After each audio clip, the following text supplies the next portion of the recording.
disadvantage. These old bones, you know? Yeah, old bones, you know, full-time jobs. Yeah, back in my day, you played mainly with sticks and rocks. I don't know about that much, but we are going into our next match here, 7 versus Morsecode. This is a banger right here. This is going to be Sheik versus Samus. This is... I don't know this matchup well enough. I know the Samuses don't like it. I would assume that Sheik wins, you know, better character, but I don't see the shutdown that Sheik can do. I still feel like Samus has tools, right? I mean, evidently, getting a 0 to death on 7 within the first 30 seconds of game 1. Yeah. No, I think that Sheik can be very difficult to open up. Morsecode, of course, a very tricky player, very patient, very used, I think, because of his tenure in other Smash games. Mm-hmm. To playing, you know, some odd matchups, playing a slower pace, right, really dealing with some the specificity of his opponent's characters and tools. Yeah, and we keep on seeing, so it was this, the last game where they struck to Battlefield, Sheik versus Ice Climbers, and again, striking to Battlefield, Samus versus Sheik. I don't quite understand it. I know that this isn't a bad stage for Samus, but whenever I play against Sheik, I feel like I want to be the biggest hater possible and ban this stage first. I know every Sheik wants to go They just love it, man. It's because of that the difference between the short hop and the full hop, either putting Sheik just below the side platform or just above it. Yeah, it is genuinely a really good stage for Sheik. It's not, you know, it's not just vibes, right? You know, there are objective good tools that you can utilize on this stage, right? But to that point, that's why I'm a little, you know, a guy like me, I'm not going to that. I'm banning it first. That's beautifully petty of you. I appreciate the honesty. Personally, I like Battlefield. I think it's fun. It's neutral. You get to feel out your opponent. I feel like this is where you get to see your opponent at their default state, right? Like if you want to see the baseline, personally, I like seeing the baseline game plan, game 1, feeling it out, seeing what they like, and of course... It's definitely more me being a hater to the other person, the other character, than me being, like, disliking Battlefield, right? But as a Peach main, you know, the ledge is really difficult. You can't hold in ever. You have to be really careful with your recovery, so it is annoying, genuinely, some of the time. Oh, I mean, very fair, and I appreciate the honesty. But... Morsecode clearly not phased by Battlefield because he's putting some good work in here. Absolutely. Coming out to a pretty significant lead here. And it's just just working these crouch cancels, wave dash back, right? Both some of the best crouch cancel and wave dash back in the game, right? Very true. Yeah, and if you look, I always find it very interesting how Morsecode is so good at this, like, stand-up boxing, right? He's stands right in the face of his opponent, putting out the strong hitboxes. Very neutral focused player.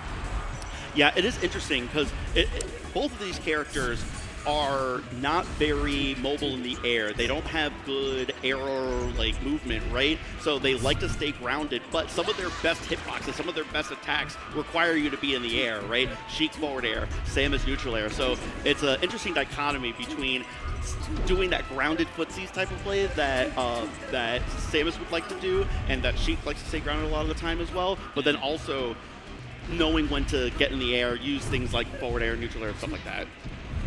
Yeah, I mean, both characters have a ton of very specific tools, such as the chain.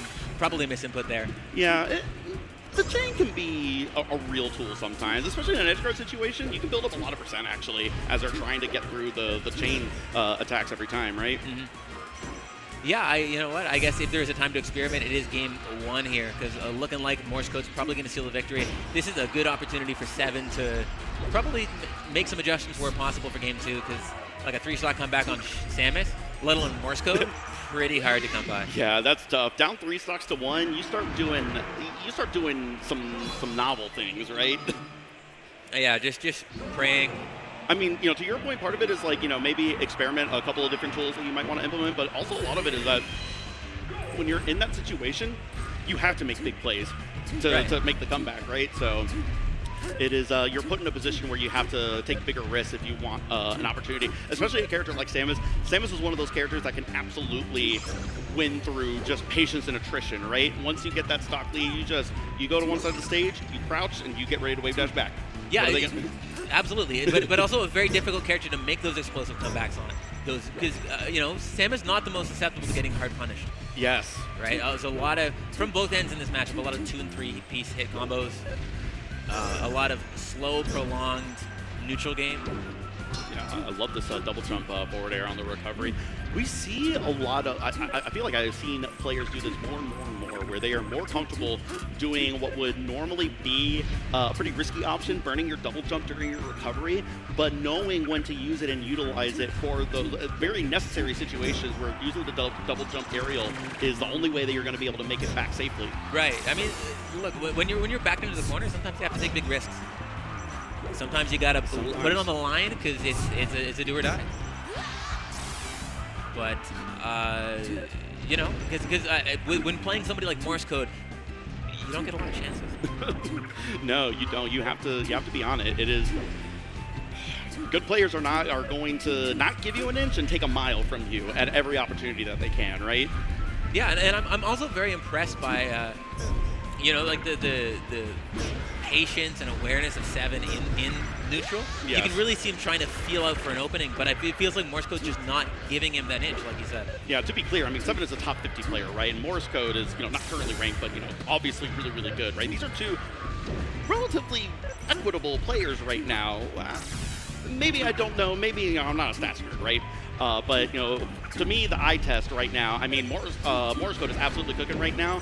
But, I mean, top 50 player is a top 50 player, right? No, I agree. Like, Seven is no slouch, and I think it really is just a testament to how good Morsecode is, that this is feeling as challenging as it is for Seven to make anything happen. Because Morse is just so good at shutting down his opponent, really aware of the minutia of situations, just a really phenomenal player in so many ways.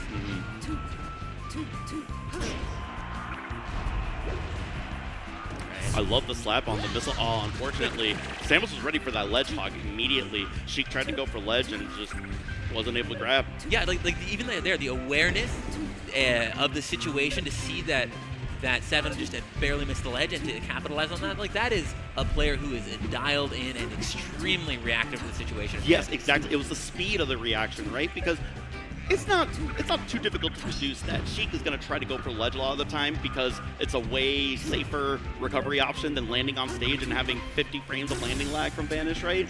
But to be able to do it in that situation and grab it so quickly is the mark of a good player. Absolutely. I think it's, you know, you were talking earlier about how melee isn't solved. Sometimes it feels like Morsecode might have the cheat sheet. He might have the answers at the back of the textbook because there are portions that are solved. Don't get it twisted, right? You know, Sheik, you grab onto ledge, and you know Sheik recovers onto stage, and your punishes are pretty guaranteed and static, right? For sure, for sure. But I mean, even then, there are defensive options, right? Ops attacks have gotten way better over the course of the years, right? So even at high percentages, we saw right there at above 100%, getting that Ops attack on the ledge.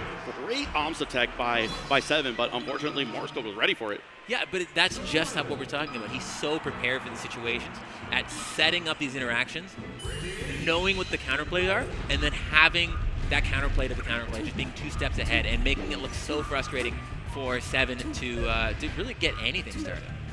And we see going right back to Yoshi's story too. Didn't opt to go back to Battlefield. I really don't know what other stages you would want to go to in this matchup. Pokemon Stadium really good for Samus. I think both Samus and Sheik kind of hate themselves on Final D, right? I would say so. They both don't like it there. Everyone's having a bad time. Yeah, and I think that also Yoshi's story does play to Seven's strength as a player. Seven a bit of a scrapper as a Sheik main, and I think so. He probably wants, you know, the confined space, the ability to exert some of that pressure on Morsecode, which is, you know, working out to his advantage, taking this first stock. And in this specific matchup, right, you know, Samus is stronger using, you know, to the point that we were talking about before, crouch cancel, wave dash back, right? You give Samus less space to be able to wave dash back. It is better off for Sheik. Absolutely, because, you know, there's only so far back you can go, you know. But yep. To be clear, though, Morsecode is not necessarily playing super defensive or anything like that, right? It's not like he's camping and only wave dashing back or whatever, right? It's just it encapsulates the defensive tools that are really, really strong with Samus, right? And why you would want to go to a stage like this to minimize them. Yeah, I think Morsecode in particular is really good at. I think he sets up in front of somebody. Like, he's not hiding in the corner. He's not running away. He is exerting pressure, but doing it in a very conservative way that I think is really impressive. Really just strong neutral player. In this game 3 right now, Seven's got to try to make some sort of comeback in this set, try to bring it to a game 4 at least, and it's looking a little bit better right now than the last 2 games, but we'll see. We saw the games kind of get away from Seven as the match went on, right? But right now, looking relatively even. Yeah, I think so. I think that when you're playing a player with the strengths of Morsecode, these really prolonged neutral decisions like these.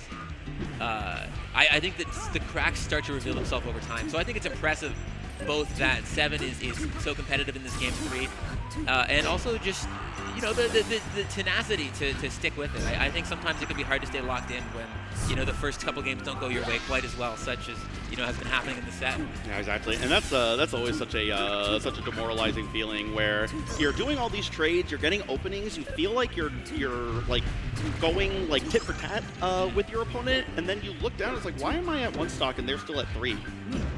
Yeah, it's some matchups just feel like that, man. Like some matchups, it's like if you're going even, you're losing. Yeah, no, precisely, and this is definitely one of those matchups because if you try to scrap, if you try to go for trades, if you try to fight Samus in that war of attrition, Samus is going to win. I appreciate you making that make sense. But yeah, I think, again, Seven doing a really good job of